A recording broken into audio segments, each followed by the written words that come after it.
এরপরে আসেন যারা বলে শুধু কোরআন মানে, এই জাতীয় মানুষগুলার একটা ভিতরগত কথা আছে। যারা শুধু কোরআন মানার কথা বলে তাদের একটা গোপন বিষয় আছে, একটা মিশন আছে। কি?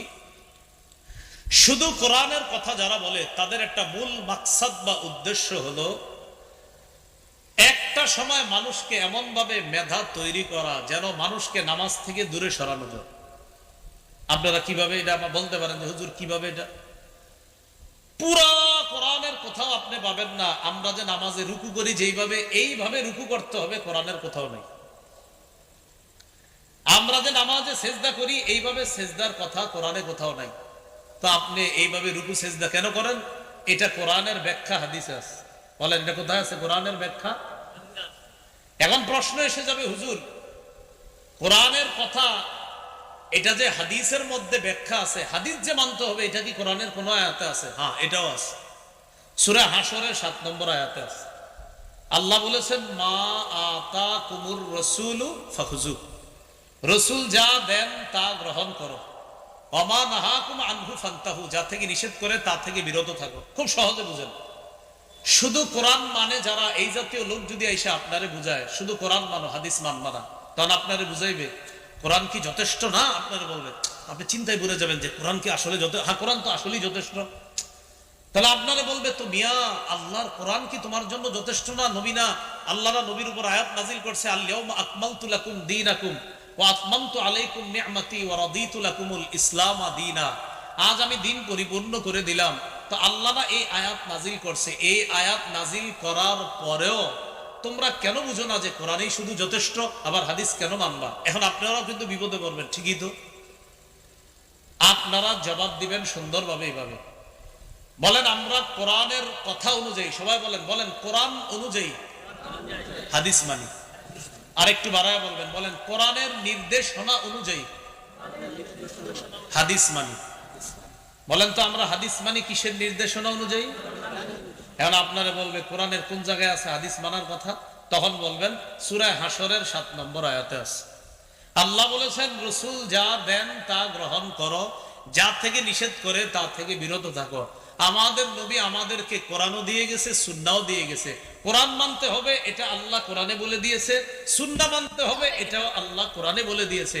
অতএব কোরআন আর হাদিস মানা মানিও কোরআন মানা, কোরআন মানা মানি হাদিস মানা, আর কোরআন হাদিস মানা মানিও কোরআন হাদিস মানা। যদি আপনারা বলে এই মিয়া শুধু কোরআন মানলে আবার হাদিস কিভাবে মানা হয়, আপনি বলবেন ভাই কোরআনের সবগুলো আয়াত মানেন কিনা? যদি বলে হ্যাঁ। সূরা হাশরের ৭ নম্বর আয়াত মানেন কিনা? যদি বলে হ্যাঁ, তো ৭ নম্বর আয়াতে আছে নবী যা দেন তা গ্রহণ করেন, অতএব নবী যে হাদিস দেন এটা গ্রহণ করেন। তো এই জন্য আপনারা এই বিষয়গুলা মাথায় রাখলে আশা করি সহজ হয়ে যাবে ইনশাআল্লাহ। আল্লাহ আমাদের সকলকে এই কথাগুলা মনে রাখার তৌফিক দান করেন। তাহলে বলেন তো মাযহাব অর্থ কি? মাযহাব মানা যাবে না। যদি কেউ বলে আপনি বলবেন এটা কার মতে মানা যাবে না? বলবে অমুকের মতে। আপনি বলবেন মতের আরবি কি? এটা জিজ্ঞেস করবেন। তারপরে যদি না বলতে পারে আপনি বলে দিবেন, বলেন তো মতের আরবি কি?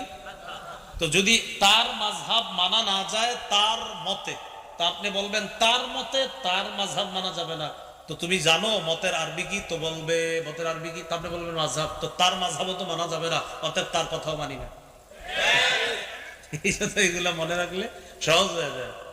তো এইগুলা আসলে ঝগড়ার বিষয় না, কিছু সূক্ষ্ম সূক্ষ্ম বিষয় মনে রাখবেন, তাহলে বিষয়গুলা সমাধান হয়ে যাবে ইনশাআল্লাহ। এরপরে দেখেন, আমার আগে হযরত মাওলানা লিয়াকত সাহেব একটা কথা বলছে যে হাদিস সহিহ, এটা আপনারা নাকি খেয়াল করেননি, কথাটা কিন্তু গুরুত্বপূর্ণ কথা বলছে, আপনারা হয়তো মন দিয়ে শোনেননি কথাটা। যে হাদিস যে সহিহ এটা কোন সহিহ হাদিসে আছে? কথা বুঝছেন? হুজুর কি বলছে? হাদিস সহিহ এটা কোন সহিহ হাদিসে লেখা আছে? তাহলে হাদিস সহিহ এটা কি নবীজির হাদিসে লেখা আছে না কোনো ইমামের মত? আরে হাদিস সহিহ এটা কোনো ইমামের, বলেন যে এটা হাদিস শাস্ত্রের, বলেন সবাই হাদিস শাস্ত্রের, বলেন হাদিস শাস্ত্রের ইমামদের মত সহিহ। হাদিস শাস্ত্রের ইমামদের মত দঈফ।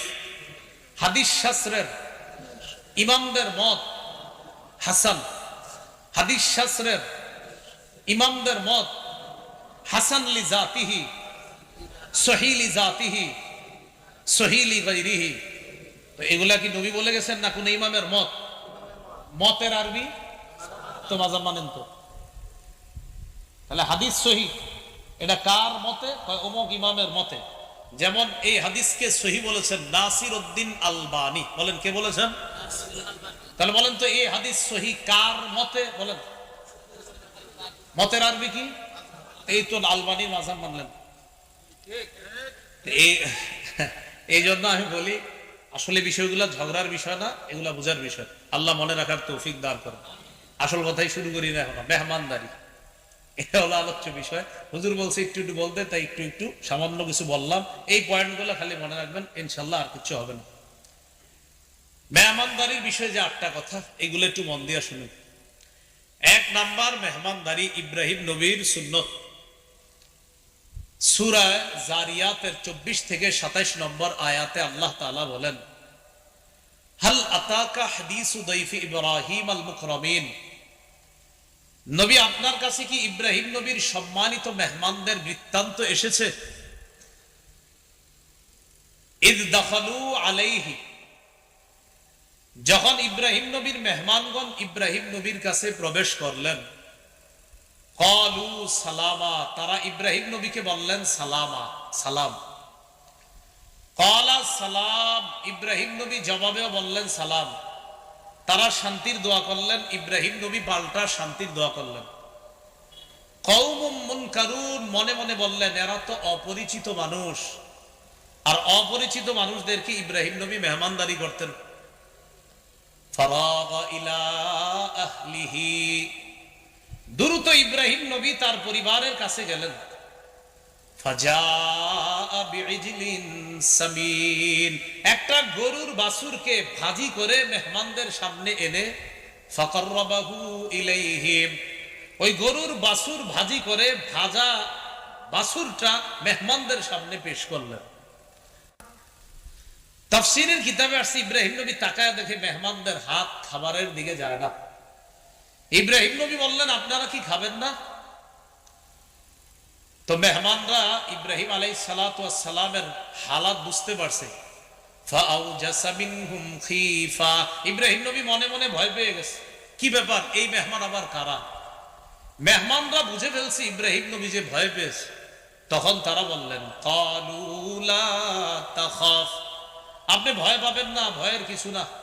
আমরা সাধারণ মেহমান না, দুনিয়ার কোনো মানুষ না, আমরা আল্লাহর ফেরেশতা। তারা দুটি উদ্দেশ্যে পৃথিবীতে আসছে। 1 নাম্বার, ইব্রাহিম নবীর স্ত্রী সারা আলাইহাস সালাতু ওয়াস সালামকে এই সুসংবাদ দেওয়ার জন্য যে তার একটা সন্তান হবে ইসহাক নামে। 2 নাম্বার, ইব্রাহিম নবীর ভাতিজা লূত আলাইহিস সালামের সম্প্রদায়কে ধ্বংস করার জন্য আসছে। ইব্রাহিম আলাইহিস সালামের একজন ভাই আছে, ভাইয়ের নাম হারান। এই হারানের ছেলের নাম লূত আলাইহিস সালাতু ওয়াস সালাম, সেই সম্পর্কে ইব্রাহিম নবীর ভাতিজা। আয়াত থেকে আমরা ইব্রাহিম নবীর মেহমানদারির আলোচনা পাইলাম। সারা জীবন মনে রাখবেন, রাসূলুল্লাহ সাল্লাল্লাহু আলাইহি সাল্লাম বলেন, কানা আউওয়ালা মান দাইয়াফাদ দাইফা ইব্রাহিম আলাইহিস সালাতু ওয়াস সালাম। সর্বপ্রথম পৃথিবীতে যিনি মেহমানদারির প্রচলন করেছেন তিনি ইব্রাহিম আলাইহিস সালাতু ওয়াস সালাম। তাহলে কোন নবী মেহমানদারির প্রচলন করেছে? ইব্রাহিম নবী। মেহমানদারি তাহলে কার মাযহাব? এখান থেকে শুরু হয়। এটা বিষয়টা মানে একটা সব বিষয়, কিন্তু শুধু শুধু এটাকে কঠিন বানায়। ওই ইব্রাহিম আলাইহিস সালাতু ওয়াস সালাম মেহমানদারির প্রচলন করেছেন সর্বপ্রথম। এরপরে রাসূলুল্লাহ সাল্লাল্লাহু আলাইহি সাল্লামের মেহমানদারি। সহিহ বুখারীর 3 নম্বর হাদিস। হেরা গুহায় নবীজি সাল্লাল্লাহু আলাইহি সাল্লাম অবস্থান করতেছে। জিবরাইল আলাইহিস সালাতু ওয়াস সালাম আসলেন, আসার পর বললেন ইকরা, পড়েন। নবীজি বললেন মা আনা বিকারিইন, আমি পড়তে পারি না। এইভাবে কয়েকবার চাপ দেওয়ার পর বললেন ইকরা বিসমি রাব্বিকাল্লাযী খালাক, পড়েন প্রভুর নামে যিনি সৃষ্টি করেছেন। আল্লাহ তাআলা রাসূলুল্লাহ সাল্লাল্লাহু আলাইহি সাল্লামের জবানে সূরা আলাকের 5টি আয়াত আল্লাহ উচ্চারণের ব্যবস্থা করে দিলেন। এইবার মূল আলোচনাটা দেখেন। আমাদের নবীর মেহমানদারির বিষয়টা নবুয়ত প্রাপ্তি, যে আল্লাহ তাআলা তার নবুয়তের প্রকাশ ঘটিয়েছেন, এই নবুয়তের প্রকাশ ঘটানোর আগেই নবীজি সাল্লাল্লাহু আলাইহি সাল্লামের মেহমানদারির অভ্যাস ছিল। ফারাজা বিহা ইয়ারজুফু ফুআদু, নবীজির অন্তর কাঁপতেছে, পরিবারের কাছে আসছে। আসার পর বললেন জাম্মিলুনি জাম্মিলুনি, আমাকে তোমরা কম্বল দিয়ে ঢাকো, আমাকে চাদর দিয়ে ঢাকো তাড়াতাড়ি। ফাজাম্মালুহু, তারা পরিবারের সদস্যরা নবীজিকে চাদর আবৃত করলো, বস্ত্রাবৃত করলো। করার পর সুম্মা ক্বালা লি খাদিজা আও আখবারাহাল খাবারা, জিবরিল আমিনকে নবীজি দেখলেন। পুরা ঘটনাগুলো আল্লাহ নবী আম্মাজান খাদিজাকে খুলে বললেন। বলার পর বললেন, খাদিজা লাকাদ খাশিতু আলা নাফসি, আমি নিজের উপর আশঙ্কা করতেছি খাদিজা, আমার নফসের উপরে আমি আশঙ্কা করতেছি। খাদিজাতুল কুবরা রাদিয়াল্লাহু তাআলা আনহা আমাদের নবীকে বললেন, কাল্লা ওয়াল্লাহ মা ইউখজিকাল্লাহু আবাদা, কখনো না, আল্লাহর কসম, আল্লাহ আপনাকে কখনো লাঞ্ছিত করবে না। কেন করবে না লাঞ্ছিত?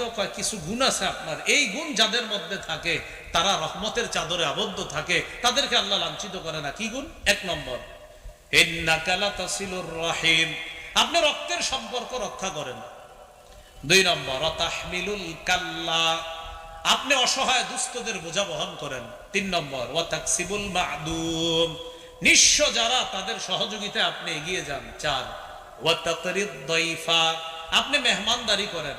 5, ওয়া তুঈনু আলা নওয়াইবিল হক, সত্যের পথে চলতে গিয়ে যারা বিপদগ্রস্ত হয়, দুর্দশাগ্রস্তের মধ্যে পড়ে যায়, আপনি তাদের সহযোগিতা করেন। এই গুণ আপনার মধ্যে আছে। এর মধ্যে একটা হলো মেহমানদারি করা। নবুয়তের প্রকাশ ঘটার আগে থেকেই নবী মেহমানদারি করতেন। আম্মাজান খাদিজা বলেন, এই গুণওয়ালা যেই মানুষ, তাকে আল্লাহ লাঞ্ছিত করতে পারেন না, আল্লাহ আপনাকে লাঞ্ছিত করবেন। তাহলে আমাদের নবীর মেহমানদারি, এটা গেল আজকের আলোচনার দ্বিতীয় আলোচনা। 3, সাহাবীদের মেহমানদারি, রাসূলুল্লাহ সাল্লাল্লাহু আলাইহি সাল্লামের সাহাবীদের মেহমানদারি। এই ব্যাপারে 3টা বর্ণনা আপনাদেরকে শোনাই। সহিহ বুখারীর বর্ণনা 3798 নম্বর হাদিস। এই হাদিসের মধ্যে আসছে, عن أبي هريرة رضي الله تعالى عنه قال أن رجلا أتى النبي صلى الله عليه وسلم, আবু হুরায়রা রাদিয়াল্লাহু তাআলা আনহুর বর্ণনা, এক মেহমান নবীর কাছে আসলেন। আসার পর ফাবাআথা ইলা নিসাইহি, রাসূলুল্লাহ সাল্লাল্লাহু আলাইহি সাল্লাম তার স্ত্রীদের কাছে খবর পাঠাইলেন, ঘরে মেহমানদারি করার মতো কোনো খাবার আছে কিনা এই কথা জানার জন্য সব বিবিদের ঘরে খবর পাঠাইলেন। ফাকুলনা মা ইনদানা ইল্লাল মা, সব বিবিরা খবর পাঠাইলেন, আমাদের সবার ঘরে পানি ছাড়া আর কিচ্ছু নাই। সমস্ত বিবিদের ঘরে পানি আছে, আর কিচ্ছু নাই। তো নবীজিরা আইসা সংবাদ জানাইছে, হুজুর পানি ছাড়া আর কিচ্ছু নাই। নবীজি তখন একটা ঘোষণা করলেন, মাইয়াজুম্মু হাদা আও ইউদিফু হাযা, তোমাদের মধ্যে কে আছে আমার এই মেহমানকে মেহমানদারি করবা? ফাকালা রাজুলুম মিনাল আনসার আনা ইয়া রাসূলুল্লাহ, এক আনসারী সাহাবী দাঁড়িয়ে বললেন, হুজুর আমি আছি, আমি আপনার মেহমানকে মেহমানদারি করব। মুহাদ্দিসিনে কেরামের অনেকে লিখেছেন, এই আনসারী সাহাবী দ্বারা যিনি উদ্দেশ্য তিনি হলেন আবু তালহা রাদিয়াল্লাহু তাআলা। বলেন তো একজন আনসারী, হাদিসে আছে একজন আনসারী। মুহাদ্দিসিনে কেরাম এই হাদিসে এক ব্যক্তি দ্বারা কারে উদ্দেশ্য করেন? আবু তালহা। তো আবু তালহা রাদিয়াল্লাহু তাআলা আনহু দাঁড়িয়ে বললেন, হুজুর আমি আপনার মেহমানকে মেহমানদারি করব।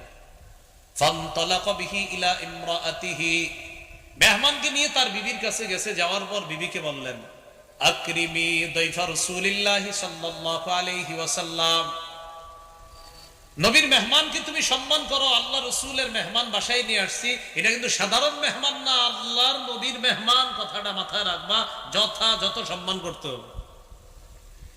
বিবি বললেন, এটা আপনি কি করলেন? কেন? মা ইনদানা ইল্লা কুতু সিবিয়ানি ওয়া ফি রিওয়ায়া ইল্লা কুতু সিবিয়ানিনা ওয়া ফি রিওয়ায়া ইল্লা কুতু সিবিয়ান।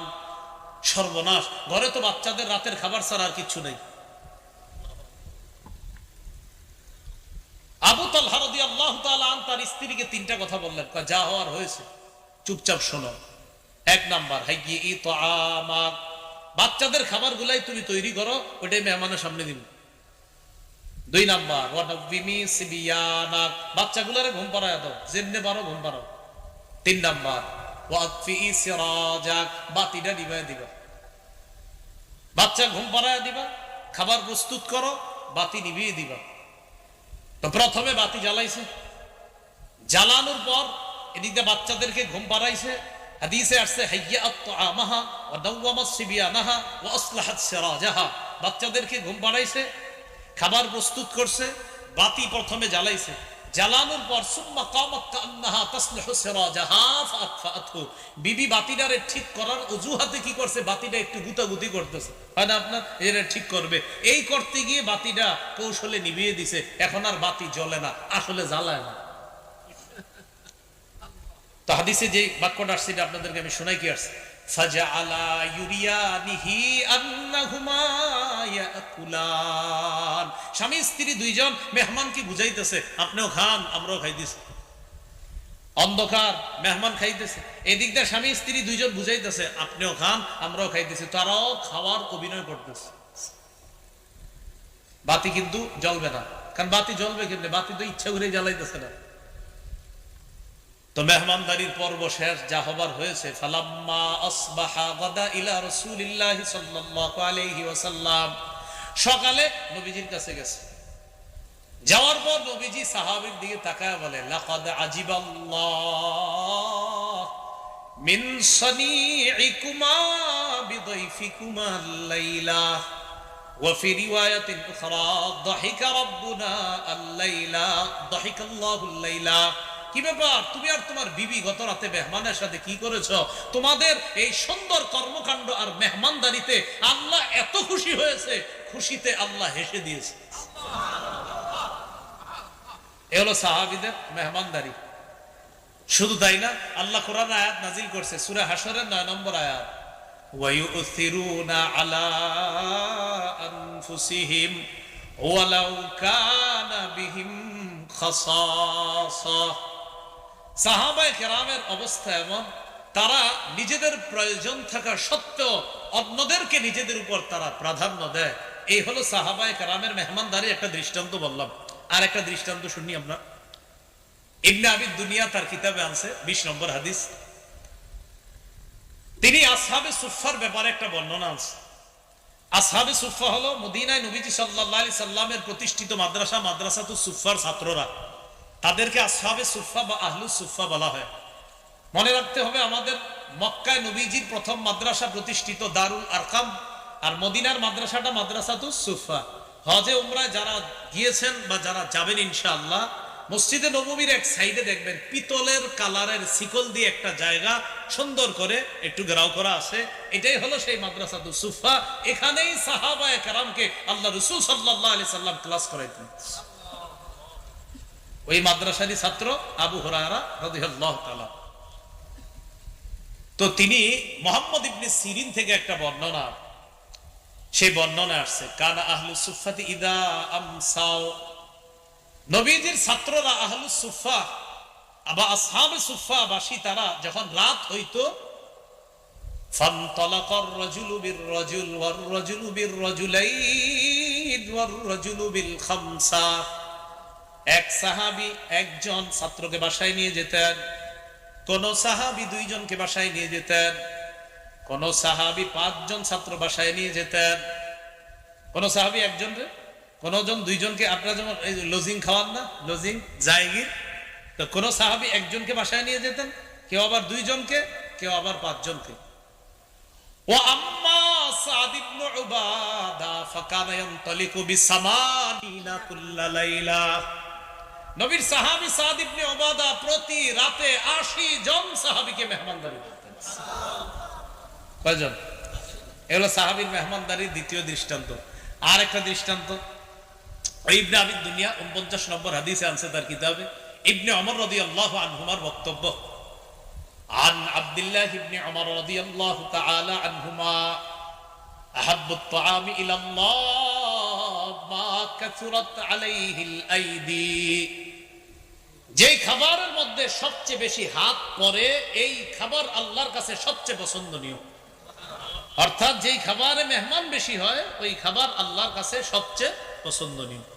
এইগুলো আলোচনার 3 নম্বর আলোচনা। 1 নম্বর মেহমানদারি কোন নবীর সুন্নত, 2 নম্বর আমাদের নবীর সুন্নত, 3 নম্বর সাহাবায়ে কেরামের সুন্নত। 4 মেহমানদারির গুরুত্ব। এই ব্যাপারে আপনাদেরকে কিছু বর্ণনা শোনাই। মেহমানদারির গুরুত্ব সম্পর্কে শুধুমাত্র কয়েকটি হাদিস আমরা শুনলে বুঝে আসবে মেহমানদারির কি পরিমাণ গুরুত্ব। সহিহ বুখারীর 6475 নম্বর হাদিস। এই হাদিসের মধ্যে আসছে قال رسول الله صلى الله عليه وسلم من كان يؤمن بالله واليوم الآخر। রাসূলুল্লাহ সাল্লাল্লাহু আলাইহি সাল্লাম বলেন যে আল্লাহ বিশ্বাস করে, আখিরাত বিশ্বাস করে, ফালইউকরিম দাইফা, সে যেন মেহমানকে সম্মান করে। লম্বা হাদিস, হাদিসের সর্বশেষ বাক্যটা ফালইউকরিম দাইফা। যে ব্যক্তি আল্লাহ বিশ্বাস করে, আখিরাত বিশ্বাস করে, সে যেন মেহমানকে সম্মান করে। তাহলে আল্লাহ বিশ্বাস করে, আখিরাত বিশ্বাস করে, নবী বলেন সে যেন মেহমানকে সম্মান করে। এটা হাদিস এতটুকুই গুরুত্ব বুঝে আসে যে ঈমান মানে মেহমানকে সম্মান করা, এটা একজন মুমিনের ঈমানের পরিচয়। মেহমানকে সম্মান করা এটা কিসের পরিচয়? ঈমান। আরেকটি হাদিস শুনি, সহিহ বুখারীর 1975 নম্বর হাদিস। 1975 বাংলাদেশ স্বাধীন হয়েছে কয় সালে? 1971। আর এই হাদিস নাম্বারটা 1975। এইভাবে বললাম যাতে একটু মনে থাকে আপনাদের। তো যাই হোক, এই হাদিসের মধ্যে আসছে রাসূলুল্লাহ সাল্লাল্লাহু আলাইহি সাল্লামের একজন সাহাবী নাম আব্দুল্লাহ ইবনে আমর ইবনুল আস রাদিয়াল্লাহু আনহুমা। তিনি কি করতেন? প্রতি রাত খালি তাহাজ্জুদ করতেন আর প্রতিদিন নফল রোজা রাখতেন। নবীজির কাছে তার ব্যাপারে অভিযোগ গেল, বিবির কোনো খোঁজ রাখে না আর সারাদিন শুধু নফল রোজা রাখে, সন্তানাদিকে কোথায়, পরিবারের তেমন খোঁজ খবর রাখে না। নবীজি ডাকলেন, এদিকে আসো। ডাকার পর বললেন, কি ব্যাপার? আমার কাছে এই সংবাদ আসছে, আন্নাকা তাকুমুল লাইলা ওয়া তাসুমুন নাহার, তুমি সারা রাত নফল পড়ো আর সারাদিন নাকি রোজা রাখো, কথা সত্য? জি হুজুর, আসলে সত্যি কথা, আমি খালি রাতের বেলা নামাজ পড়ি, দিনের বেলা রোজা রাখি। নবীজি বললেন, আজকে থেকে এটা করবা না। নবী কিছু কথা বললেন, আমরা সবাই মনে রাখবো কথাগুলো। নবীজি বললেন, সুম ওয়া আফতির ওয়া কুম ওয়া নাম। রাসূলুল্লাহ সাল্লাল্লাহু আলাইহি সাল্লাম বললেন, সুম মাঝে মাঝে নফল রোজা রাখো, ওয়া আফতির মাঝে মাঝে নফল রোজা রাখো না, ওয়া কুম রাতের কিছু অংশে তাহাজ্জুদ পড়ো, অনাম কিছু অংশে ঘুমাইবা। এর মানে নফল রোজা মাঝে মাঝে রাখবা, মাঝে মাঝে রাখবা না। রাতের বেলা কিছু অংশ ঘুমাইবা, কিছু অংশ তাহাজ্জুদের নামাজ পড়বা। রাসূলুল্লাহ সাল্লাল্লাহু আলাইহি ওয়াসাল্লাম এই হাদিসের মধ্যে নবীজি সাল্লাল্লাহু আলাইহি সাল্লাম বলেন, শোনো, ইন্না লি জাসাদিকা আলাইকা হাক্কা, তোমার শরীরের উপর তোমার হক আছে। ওয়ালি আইনিকা আলাইকা হাক্কা, তোমার চোখের উপর তোমার হক আছে। ওয়ালি যাওজাতিকা আলাইকা হাক্কা, তোমার বিবির উপর তোমার হক আছে। ওয়ালি যাওরিকা আলাইকা হাক্কা, তোমার মেহমানের উপর তোমার হক আছে। তুমি যদি সারাদিন নফল রোজা রাখো, মেহমানের হকটা আদায় করবে কে?